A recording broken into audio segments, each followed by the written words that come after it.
Ok, critique de l'épisode 5, critique de l'épisode 6 de Daredevil. Épisode 5, épisode filler, c'est un épisode qui ne fait pas avancer l'histoire, mais par contre on avait besoin de cet air rafraîchissant en fait.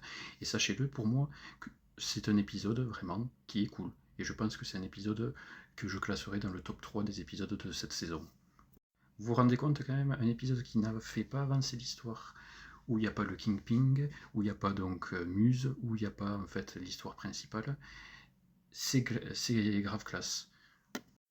Bon, après, franchement, seul point négatif, je m'attendais à un personnage parce qu'il nous avait théorisé l'apparition, enfin théorisé c'est un grand mot, il nous avait entre guillemets spoilé une apparition d'un personnage qui était lié à des films Marvel, en fait c'est le père de Kamala Khan, alias Miss Marvel, c'est un peu dommage que ça soit donc en rapport avec elle, mais mis à part ça, du début jusqu'à la fin de l'épisode, je me suis pas ennuyé, donc épisode numéro 5, un 8 sur 10. Bon, par contre, l'épisode numéro 6, toujours pareil que dans les premiers épisodes de la saison, l'histoire du Kingpin, en fait, l'histoire des psychologies des personnages, en fait, au fur et à mesure. Il y a juste à la fin où on retrouve vraiment l'ambiance des premières saisons de Daredevil, où Muse capture en fait la nièce de White Tiger.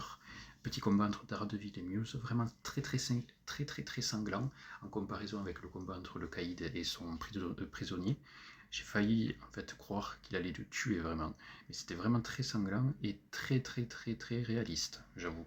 Que ce soit dans cette série ou que ce soit dans les autres saisons précédentes, je dois vous avouer que ces combats, c'est d'un réalisme à l'état pur. Regardez bien les mouvements des acteurs, des stunts, c'est comme ça qu'on les appelle en anglais. C'est vraiment très réaliste, il n'y a rien à dire. Donc un épisode 6 vraiment qui fait à peu près avancer l'histoire parce qu'on ne sait pas vraiment quel est l'impact en fait, de ce personnage, quel est l'impact de ce méchant, donc à voir. Mais sinon, mis à part ça, un très bon épisode que je noterai 7 sur 10. Donc voilà qui conclut cette vidéo théorie, enfin cette vidéo critique plutôt, théorie pas du tout.